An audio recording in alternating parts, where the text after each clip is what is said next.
Çin ve ABD teknoloji savaşı artık her alanda hissediliyor. Gelecek ay İspanya'nın Barcelona kentinde gerçekleşmesi beklenen Mobil Dünya Kongresi'ne katılmak isteyen kişilere temsil ettiğiniz şirket ABD ticari yaptırımlarına tabi ise kongreye erişiminize izin verilmeyecektir uyarısı yapılıyor. Uzmanlar ABD'nin teknoloji rekabetinde sınırları giderek genişlettiği, Çinli teknoloji devlerine hareket alanı bırakmak istemediği şeklinde süreci yorumluyor. NATO üyeleri Estonya, Letonya ve Litvanya, Ukrayna'ya ABD yapımı tank savar ve uçak savar füzeleri sağlayacaklarını açıkladı. Ukrayna Dışişleri Bakanı Dmitri Kuleba, Almanya'nın ülkesine silah satmayı reddetmesinin hayal kırıklığına neden olduğunu söyledi.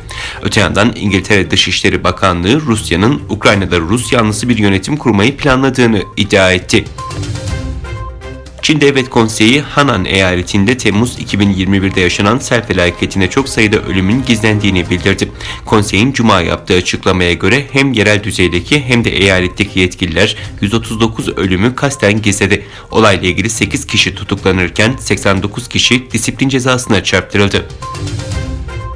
Güney Afrika'dan Hollanda'ya uçan kargo uçağının iniş takımlarında bir yolcu bulundu. Hollanda Kraliyet Askeri Polisi'nden yapılan açıklamada durumu iyi olan kişinin hastaneye sevk edildiği ve soruşturma başlatıldığı ifade edildi.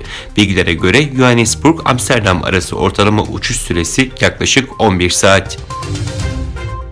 İstanbul'daki Uygur Türkleri Çin'in insan hakları ihlallerinin sürdüğünü belirterek 2022 Pekin Kış Olimpiyatlarının boykot edilmesi çağrısında bulundu.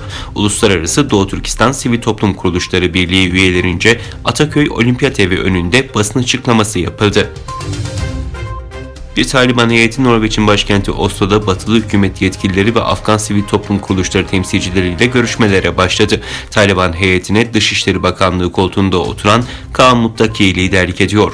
3 gün sürecek görüşmelerin ilk gününde Taliban temsilcileri, kadın hakları aktivistleri ve Afganistan'dan ve Afganistan dışından insan hakları savunucularıyla görüşüyor.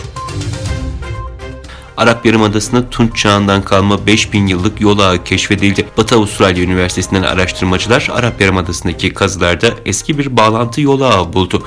Uzmanlara göre yol ağı bölgede yaşayanların birbirlerine sosyal ve ekonomik olarak bilinenden çok daha bağlı olduğunu gösteriyor.